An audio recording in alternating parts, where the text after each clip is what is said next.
the Philosophy Department Roundtable. My name is Miljan Trilov. I'm the Vice President Dean of Admission and Financial Aid. This is going to be a fun session. We asked these folks to join, and for the most part, I'm going to be asking our panelists a few questions about philosophy, about working together in their department. And towards the end, and also during the presentation, feel free to private chat me any of your questions. I'm going to take your questions, and I'm gonna throw them at our three guests here, and you can do that at any time. I'm going to send out a chat in just a bit, so you see my name at the bottom. But we're going to start off with asking Meg, Troy, and Paul a few questions. So just to start off with, tell us a little bit about how long you've been at Reed, and tell us we want to know who your favorite philosopher is. Favorite philosopher, huh? So I'm Meg Charlie. I've been at Reed, I don't know, it's approaching 20 years. And my favorite philosopher is Aristotle. All right, I'm Troy. I've been at Reed 10 years now. I think it's about 10. That's about that. I don't really keep track anymore. Favorite philosopher is tough. It's changed over the years. It was definitely Plato at first. It was Kant for a while. It was Hume for a while. It was Descartes for a while. I think I'm with Meg now. It's Aristotle. It's Aristotle all the way. I'm shocked to hear that. I'm Paul. I've been at Reed for some indeterminate amount of time as well, but 1 year longer than Meg, if I remember right. My favorite philosopher has also morphed over time. It was like Troy, I think you said your first favorite philosopher was Plato? Yeah. Yeah. I think mine was Plato probably first. Or even when I was even younger, it might have been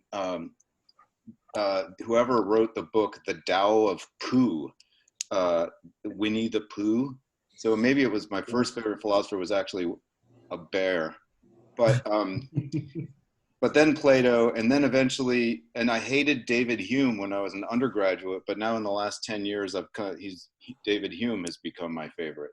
Go figure. Well, I'll add, since we're talking about our first favorite, when I was about 5, I was presented with the question of how do you know you're not dreaming? So that's when it all started. That really freaked me right out. So does anybody know who that would have been, my favorite first philosopher then? Oh, maybe Troy, some of our Paul, friends in the audience might know. Yeah. That. How do you know you're not dreaming? Yeah. Now the culture is just saturated with this thought experiment. Okay. You know, with the Matrix, with Inception, with like gazillions of sci-fi shows. But at one point, it was a really super original and cool idea. Like when Meg was 5. Yeah. Troy, must you be so unimpressed? Okay, so I've got a quick. All right, I think we've got an answer. I'm going to chat this to you, Meg, and see if they're right. Yeah. There you go. There you go. Param Kapoor. All right. You nailed it. Awesome. So is that right? You want to tell folks what it is? I think, do they win a full tuition voucher?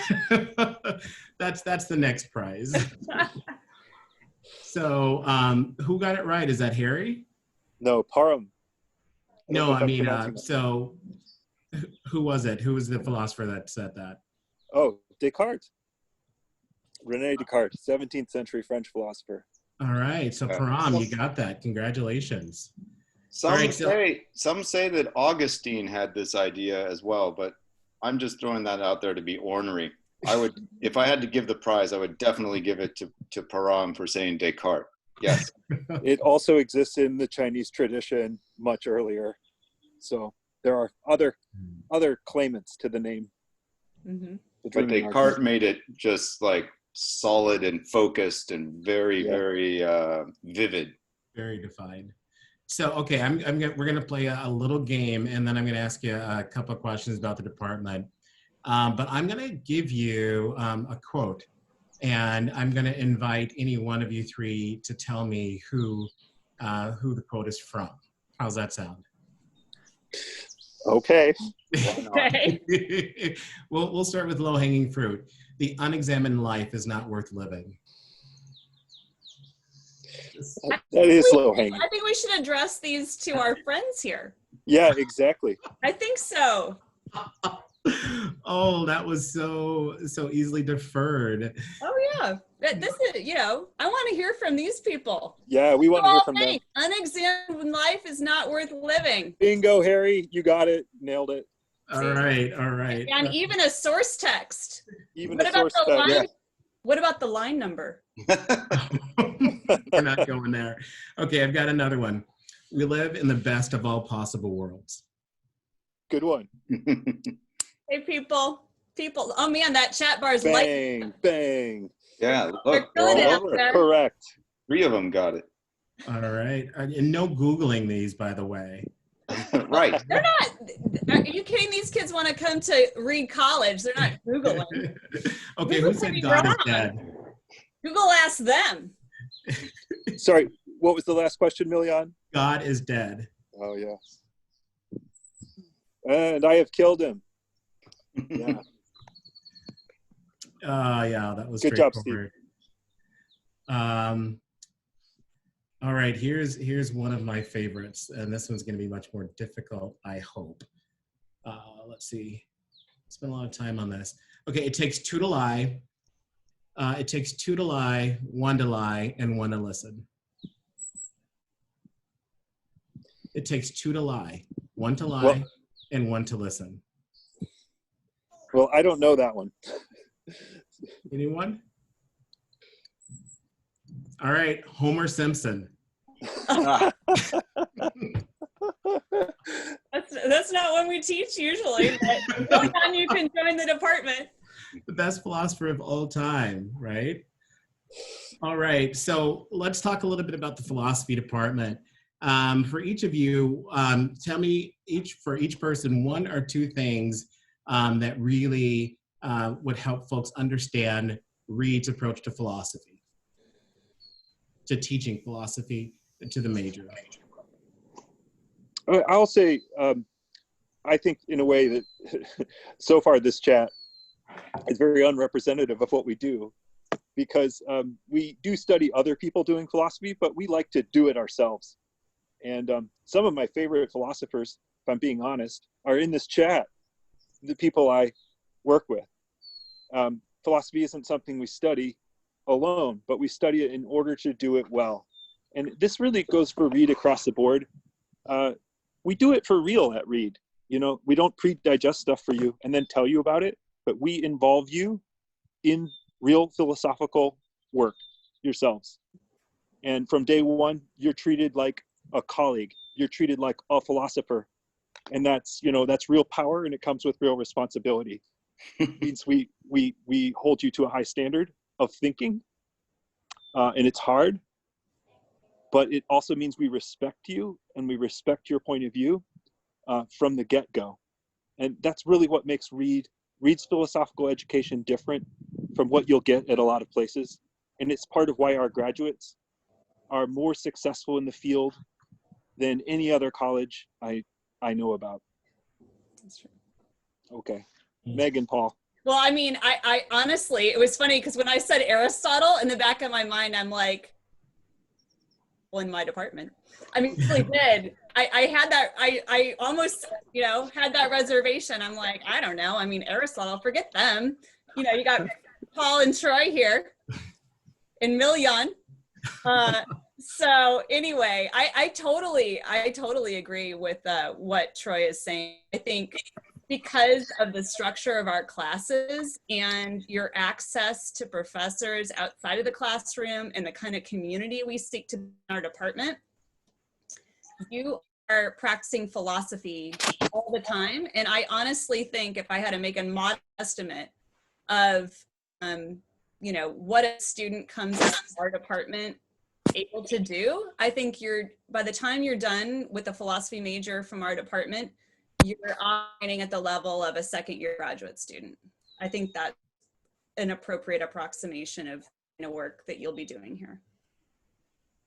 I would agree with what my colleagues have said, but I would perhaps add that, or I would probably change one little detail. So there's a sense in which I treat my students as my peers, and that's the sense in which their ideas about the philosophical topic that we're discussing, their ideas are just as valid and important to investigate as mine or the author that we're talking about. So, you know, the topic is whether we live in the best of all possible worlds or not. I want to know, what do my students think about that? And their ideas I take as like the ideas of my peers. We're going to take them seriously. But on another level, you're not our peers. We've been doing this many, many, many years and have a lot of training. And so at the same time, right, I hold you accountable for coming to understand things, and I have to check that you understand them and help you through misunderstandings and stuff like that. So on one level, it's exactly right, and on another level, no. The whole thing is I'm bringing you up to the level of being my peer, which I think Meg is right that by the time people graduate from our program,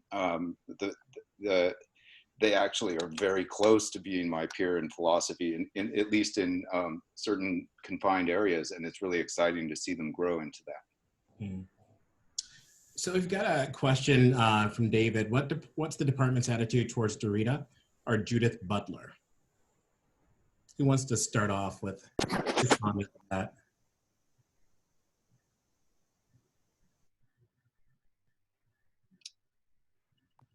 Well, I already addressed it in the chat just a bit. We don't have any official stance towards particular philosophers as a department. Derrida is not, I would say, it's pretty marginal in our department, but you'll get your dose of Derrida in the English department. Oh, you don't see the chat, okay. I think you might have sent it to David alone. Maybe I just sent it to David. Yeah, the question is like, do we teach Derrida and Butler, or Judith Butler, and what's their role in our department? And I was saying we don't have any official stance, but those don't figure on our syllabi typically. We're hiring a new person next year who may very well put that on their syllabus. We haven't made that hiring decision yet, but it's ballpark and possible. Yeah. So anyone want to add something to that? Meg, Paul? No, that seems right. Seems right. Excellent. So another fun question. So if you, so for each of you, Paul, I want you to say something about Troy, about Meg, about Paul. I want you to think of which philosopher you would liken them most to.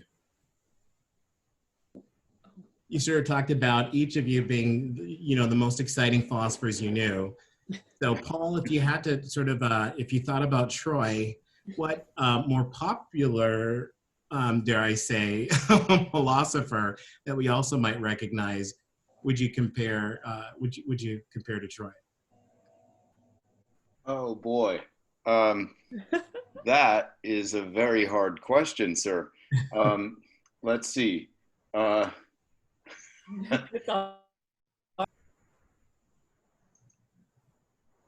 What? Everything okay technically there? Okay. You're good. Let's see. Everything okay cognitively, but technically, yes. Yeah. Who is Troy like that you guys would know? Gosh, that's just such a massively hard question. If I said Aristotle, that would be kind of boring.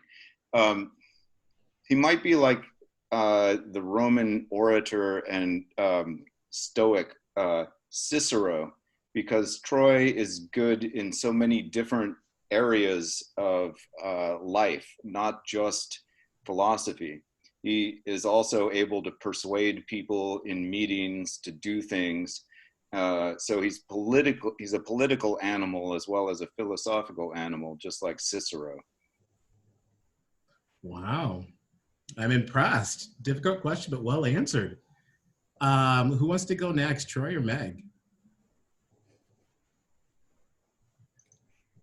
Well, I'll go. I don't know that I have the right person. I guess here's what I would say is I want to speak to Paul's intellectual virtues. And one thing that I really appreciate about Paul is that he's super honest about what he thinks the objections to his own view are. And he gives them, in my opinion, maybe even too much weight. But I love that about Paul, is that he'll present an argument, but then he's so honest about what are the weaknesses and really willing to move and investigate and further the kinds of objections that could be levied against him. And I think that's a level of intellectual honesty that everybody should have. So I'll just say, so maybe it's not a philosopher, but an ideal that is envisioned by somebody like Aristotle, what it is to possess intellectual virtue. So I'll put it that way. Maybe that's an even higher praise. That's excellent. Wow, great answer. Meg just made my day. Yeah, I don't know. No particular philosopher comes to mind that matches Meg. It's like, I mostly because I don't have a handle on what philosophers were like as people, and it's just very hard to make the comparison. Usually when you dig into a real philosopher's life, you're disappointed with their character. And you know what I mean? It's like you have to abstract away people's ideas from everything about their life. That's not always true, it's like maybe Socrates, you dig into his life and you see his philosophy embodied. I guess if I have to pick someone, it's Socrates. Someone who's kind of out of the box, lives the examined life. We already talked about that. And whose character and whose ideas are in sync. And I would say that's Meg. That's a hard question. That's ridiculously hard. I knew you all could handle it. I had full confidence. Great. I have a question from one of our guests. It seems like in terms of modern philosophy, the department has a large focus on analytical philosophy. There's still opportunities to study continental philosophy. So this kind of belongs in the same category as the previous question, in the sense that continental philosophy is more often studied in the English department, but right now we're making a hire, and several of the people we're considering are people who are versed in continental philosophy. So, it's unsettled who is going to be taking this position next year, and so there may be some person who speaks directly to it. But I guess I'd also say that regardless of what you study, what we're mostly doing is trying to encourage a kind of habit of mind that could be brought to the study of anything, including the study of continental philosophy. So even if we're not directly studying continental philosophy in the department, although like I said, that's unsettled, nonetheless, the kind of philosophy that we do and the kinds of habits of mind that we encourage in our classroom and in our writing could be important no matter what you end up studying. Yeah, let me just add to this. I think a lot of students come to read with a continental philosophy focus because it's a big part of high school training. The scene in high school is a lot of philosophy is actually taught by English professors or English teachers in high school, or you might get some from other disciplines in high school. Maybe your history professor knows some philosophy, does some philosophy, and they have a continental focus. Within the discipline of philosophy itself, at major universities across the US, England, the English-speaking world, and also quite a bit in Europe, what gets called analytic philosophy is actually the bulk of philosophy. And I just would encourage you to keep an open mind about it on both sides of this distinction. There's a lot to be learned on both sides of this distinction, and you're at a very early stage of your career. I started out, my first class was with a Continental philosopher who told me that analytic philosophy was people arguing about the meanings of words, whereas Continental philosophy was asking the important questions about life. And I was like, why would anyone want to do that? Analytic philosophy, that sounds really trivial and boring. And I ended up doing analytic philosophy because that description was wrong, and analytic philosophy was just a better fit with the way I think. So I hope you keep an open mind about it at this stage of your career. Paul? Yeah. I don't really believe in the distinction between analytic and continental philosophy anymore. I don't think it's a very robust distinction.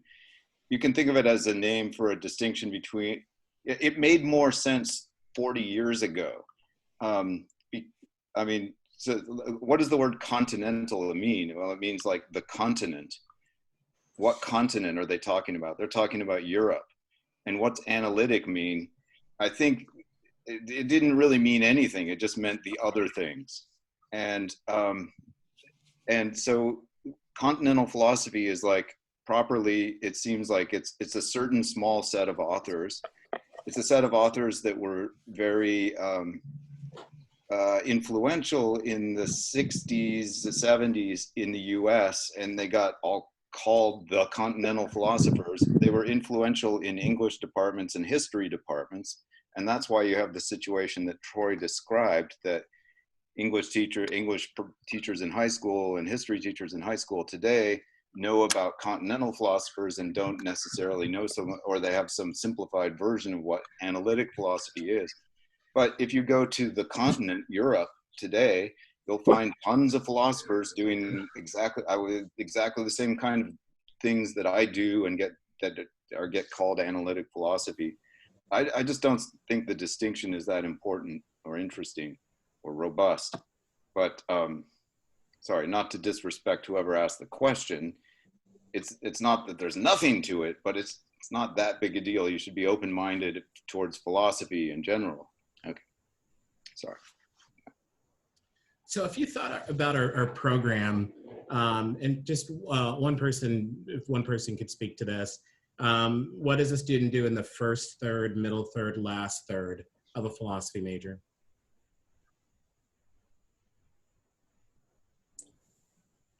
Meg, do you want to take this on? Okay, sure. Well, I think that the first third, you're taking. I feel like we're basically doing the same thing. I guess the main difference is by the time you're in the last third, you're writing a senior thesis. So, but you're basically developing the same set of skills, both written skills, thinking skills, and writing skills the whole time. And it's just that when you get to the senior thesis, what you're doing is crafting your own project. And, basically by the time you get to a senior thesis, you are writing a syllabus for your own class and then doing it. Whereas earlier on, your professors are writing the syllabus and telling you what to read in what order and what, might be providing prompts for papers, telling you, what's the argument in this article, some objections, what are some replies, and kind of honing those skills. But by the time you're a senior, you're essentially saying, I want to craft for myself this course and write for myself this set of essays, is in fact what your senior thesis is. Can I just add a bit? So basically all of our classes, apart from logic, are writing intensive, and all of them are discussion intensive. And the writing assignments get progressively longer and more independent as you move along. I'm teaching junior seminar right now, which all juniors take, to prepare you for writing a thesis. And as part of junior seminar, you write a 5,000 to 7,000 word essay, which becomes your qualifying exam.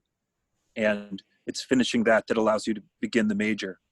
So the whole structure of our curriculum is designed to put you in a position when you're a senior to do the thing that Meg described. You know, we don't just tell you to write your own syllabus and then write your own thesis for it.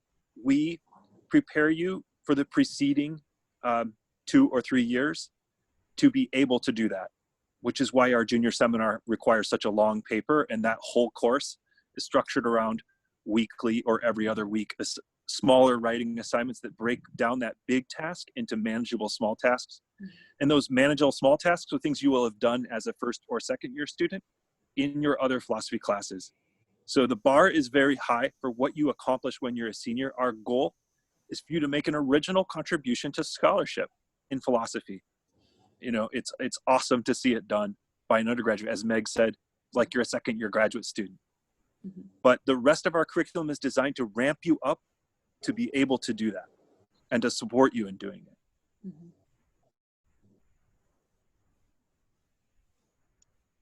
Uh-oh, Milian, you're muted.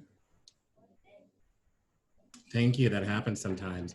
So I'm going to give you a list of 3 TV characters, and you have to tell me whether or not they would be considered a true philosopher. It's groundbreaking stuff here.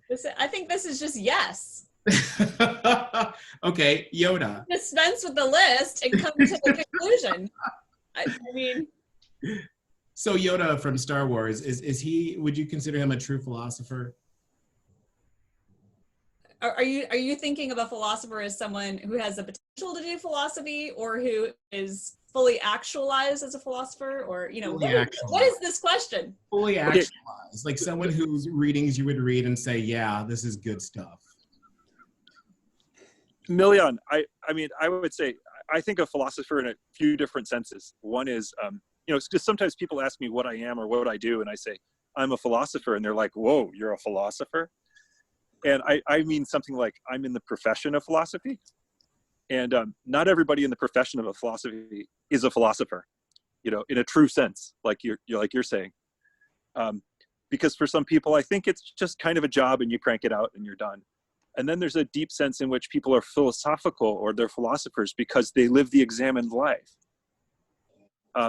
And people from all walks of life, and no matter what they do, are capable of doing that. And I think of the history of philosophy and the profession of philosophy as being something in the service of living the examined life well and better than you could without it, right?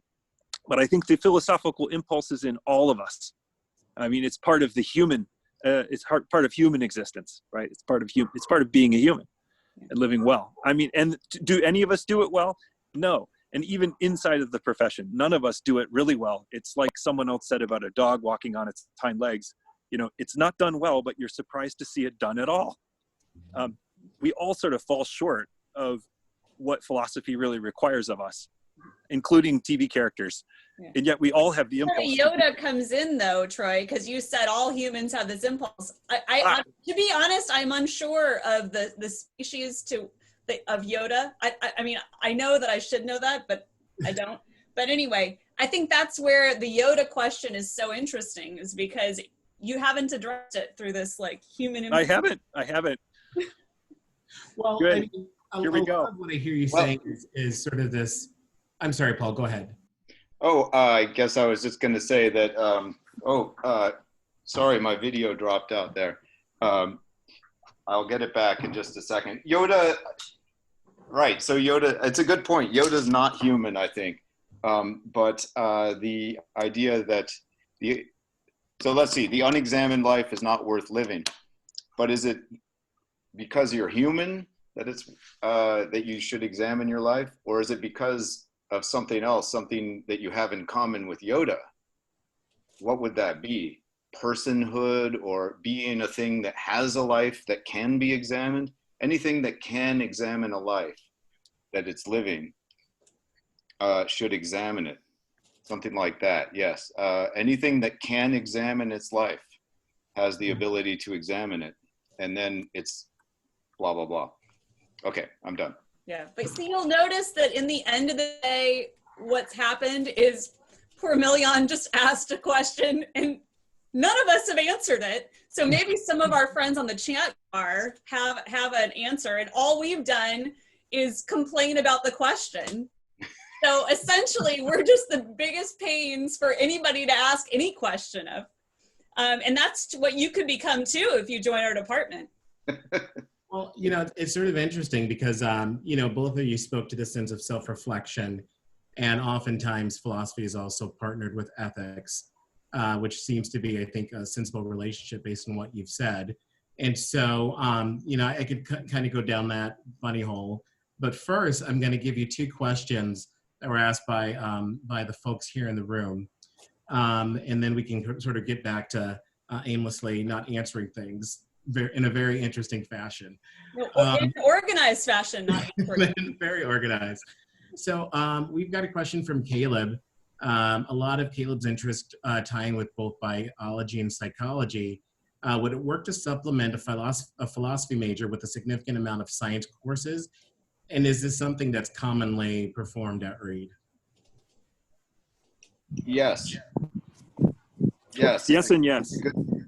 Oh, you want to take it, Troy? Or Well, I would just say we've had for some reason you're appearing on my screen, so go ahead. we've had instances of students who do ad hoc interdisciplinary majors with psychology and philosophy. We've also had students who write philosophy theses, straight philosophy major, but who write them on topics that intersect psychology and do that very much informed by the coursework in psychology. We've had one of those recently on free will, of pure philosophy thesis, but the whole point of the thesis was interpreting results from psychology. So yeah, that's all I have to say. Paul? Yeah, I was going to say something parallel, which is it makes perfect sense to do a philosophy major at Reed and at the same time take a lot of classes in some science or in more than one science. And then, so if you're interested in physics, right, take a lot of physics classes, say, and then write a thesis that's in the philosophy of physics, or the philosophy of biology, or the philosophy of psychology, or the philosophy of chemistry, or the philosophy of mathematics. So, and we have, you know, a good quarter or third of our students do something like that. So I've got another question, and I'm not gonna, I was gonna repackage it, but I'm actually not going to, because I think straight out the box, this is the type of question you would get from a student, and I think whoever answers this can decipher it a bit into something that's gonna be helpful for constructing someone's future. How far would someone get into philosophy after 4 years at Reed if they are not a philosophy major but love it a lot?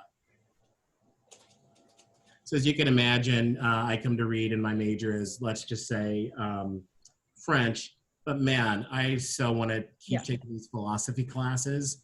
What does that actually look like? I mean, I actually right now have 2 mathematics students who have taken a ton of philosophy, and they are absolutely awesome and are essentially, and they're not pursuing a second major, or they're not going to write a second thesis, but they're keeping their options open by taking a ton of philosophy classes. And, you know, I would say that they are, you know, easily in a position to still apply for graduate school, even though they don't have a philosophy major, because they've taken so many philosophy classes. So it's doable, and people are in fact doing it as I speak.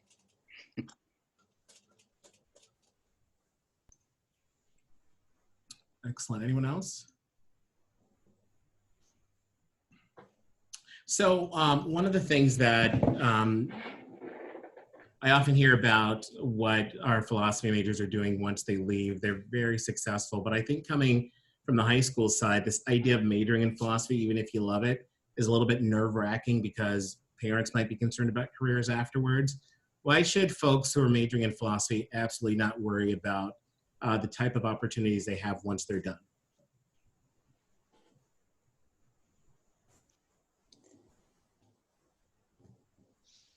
I mean, there's all this research. I don't know. Is the connection going okay? There's all this research. Maybe Troy and Paul want to speak to it about, I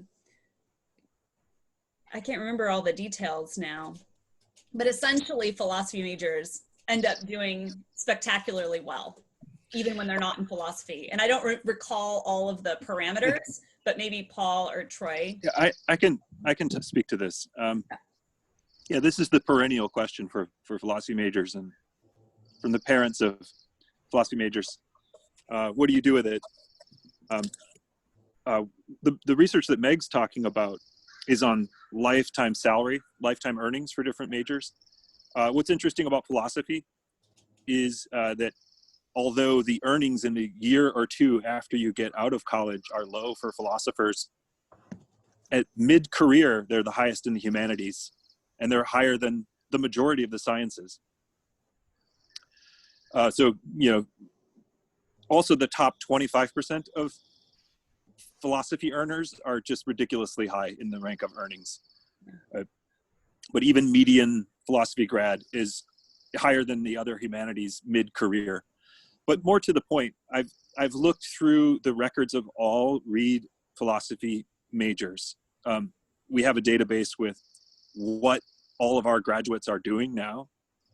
It's an incomplete database, but it's everything we have through alumni. And it's a stunning record of achievement. And really what stood out to me most was how unpredictable and uncharacterizable what our graduates do is. The number one thing that people do from Reed is they become educators of some kind, mostly higher ed. We're better represented in the field of philosophy than just about any other college, certainly any other college our size. But what was interesting to me was we have like over a dozen Reed philosophy graduates who have PhDs in other fields and are teaching in other fields. Yeah. They're teaching in med school, they're teaching in law schools, they're teaching architecture or what, you know, it's crazy. Yeah, I just got an academia.edu request from my former thesis student who's now just started a position as an assistant professor in political science. So there you go. Today. So I saw all these and I thought, wow, this is so interesting. The Reed philosophy degree is really teaching people how to learn and be successful in other areas of academia. But beyond education, it was law, it was medicine. I just got a note from a couple weeks ago from one of my students who just matched, you know, they have the match for residencies, doctors do. He just matched at his number one school, his number one choice in, I think it was Santa Barbara or something like that, San Diego. He was I would say, average student at Reed in the philosophy major who went on to Tufts Medical School. And, you know, we have a lot of students actually in the database who go on in medicine. But beyond that, it's Silicon Valley. Lots of entrepreneurs and people who go into tech. Mm-hmm. After that was the super interesting field, still lots of people. I would categorize it loosely as creative. They were people who were writers, sculptors, artists of different kinds, musicians, radio personalities, the political activists, journalists. I couldn't actually, I don't know how to categorize it, but it was interesting, out of the box, creative, cool stuff. Yeah. So when you look through that, students, sorry, just remind me, one of my former students from a couple of years ago is now a playwright and getting his play produced in London. So I don't know if that's comforting or what, but it was inspiring to me. That's what I would say. Inspiring to see what all our graduates are doing. There's also some people who work for investment banks. That's in there too. We've got about 3 final questions. So just I think these will be covered by one person responding to each one. Let's see. Would you encourage anyone to get a PhD in philosophy?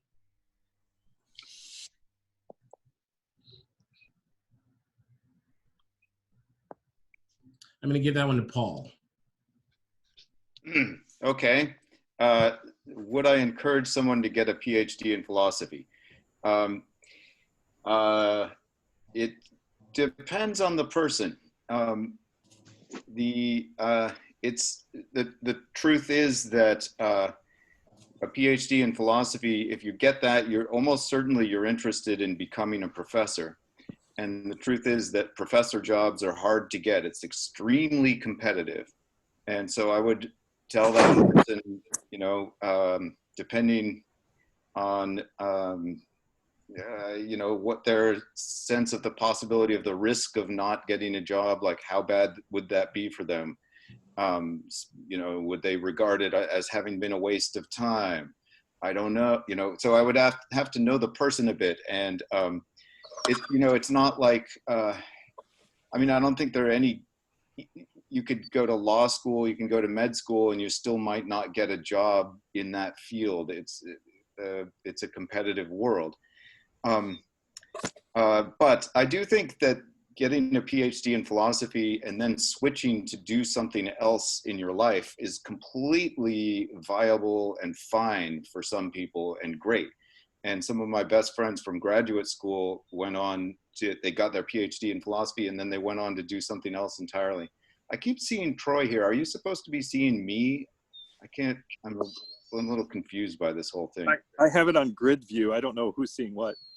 Yeah, there's some, I think that's what you're, well, here I am. Hi. Okay, so I was just gonna, just anecdotally, I have a couple of friends from graduate school who got their PhDs and went on to do completely other things, computers, and my video's dying again. Oh, damn. And one of them's a trader on the Chicago Commodities Exchange for all of all things, right? Very successful people. So depends on the person, but sure. Mm-hmm. Okay, that's my answer. That's great. Thanks, Paul. And we've got management over the spotlight, so we'll make sure it's on the appropriate person. Second question. Is it possible to study abroad for philosophy, and when would you do it? So, I mean, we have a student right now studying at Oxford. Two. You can jump in here, Troy. Yeah, studying at Oxford, absolutely loving it. Had a really, really great semester that built on a lot of what we've in our department, and is excited to bring some of the insights back. But it was neat because, you know, when he was looking at what classes he was going to take, he was familiar with a lot of the syllabi laying out there. He had read some of the work of some of the professors at Oxford and was selecting professors kind of on the basis of the syllabi that in our classes. That has been a great experience from multiple students and absolutely encouraged. Milian, you're muted. Thank you. So I have our last question. Is there any information on how many philosophy graduates go on to tenure track positions, assuming they go to the professorial route? I could tell you that we probably won't be able to answer that immediately today, but we can follow up with you on that question, Hayden. But that's a great question. We actually have a list of all Reed graduates who are in the profession in tenure track positions, and in recent years who is in graduate school. The department assembled that list maybe 3 years ago. So I don't know what the percentage is, and I don't know that we have tracked every student. I don't know if we have that data, but we have a list of famous philosophers who went to Reed, and we have a list of people currently in graduate programs and which programs they're in. I don't know if that would help. That's excellent. I'm going to, Hayden, copy down your information and we will follow up and give you an answer to that question. We are at the conclusion of our session, and I would invite all of our guests, tell us one thing that you really enjoy or love about Read before we close off for the day.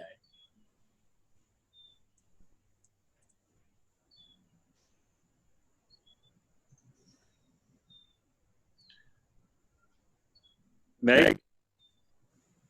Oh, I thought it was for our, so our guests? No, I thought no, you no. were the student. For I you. was looking at the chat bar to see what the students were going to say. No, that's for Meg, Troy, and Paul. One thing. Oh, what do I love about Read?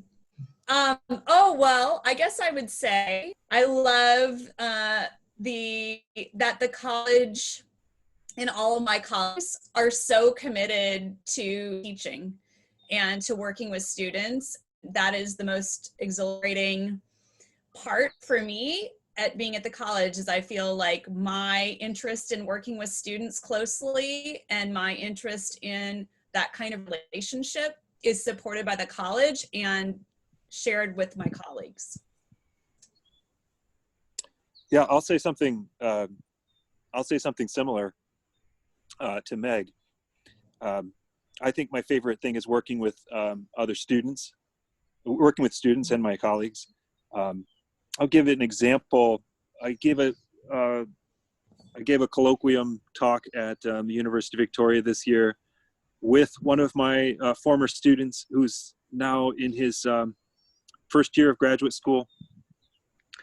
And yeah, that's just, it's incredibly rewarding. We gave the talk jointly, and there were times in the question and answer period where I was kind of caught off guard and looking for what to say, and my former student totally came to my rescue and had a super sharp answer that I did not anticipate.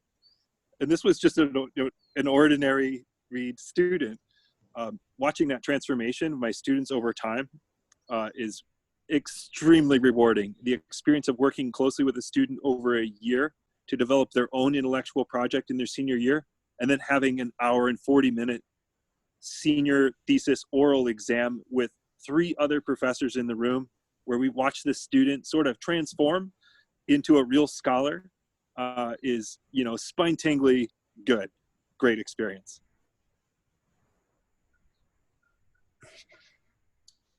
Paul? Okay, I might lose that video again, but I'll say really quickly what I love about Read is having taught even at a couple of good other places like UCLA and Yale. Read is distinctive in that I can do philosophy in the classroom, and by that I mean address philosophical questions head on, full bore, like completely seriously, and the students are right there with me. I don't have to try to justify it or lead them in. They're engaged intellectually. It's part of the culture, and I love it. It's what makes the job, great for me. And this is true also in Hume 110 even. The intellectual engagement I see even in my first years, especially by the time we get to the second semester, is just amazing. I learn things from them every time. So that's what I like. All right. Can I just say, I don't know if you're going to give us space for this, Milian, but any of you can reach out to me via email if you want to have a follow-up to this. You have further questions. Feel free to email me. We can set up a conversation, or another session like this. Feel free to do that. And that's true of me as well, and I'm sure Paul. And if you go to our page and go to faculty, you should be able to click any of us to email. So we would all welcome hearing from you, and we all expect to see you here in the fall. Awesome. Thank you so much. So much thanks to Meg, Troy, and Paul. As they mentioned, you can find them on the philosophy homepage. Thanks for joining us, and we hope to see you back soon for our other events. Bye, everyone. Thanks, Milian. Thank you.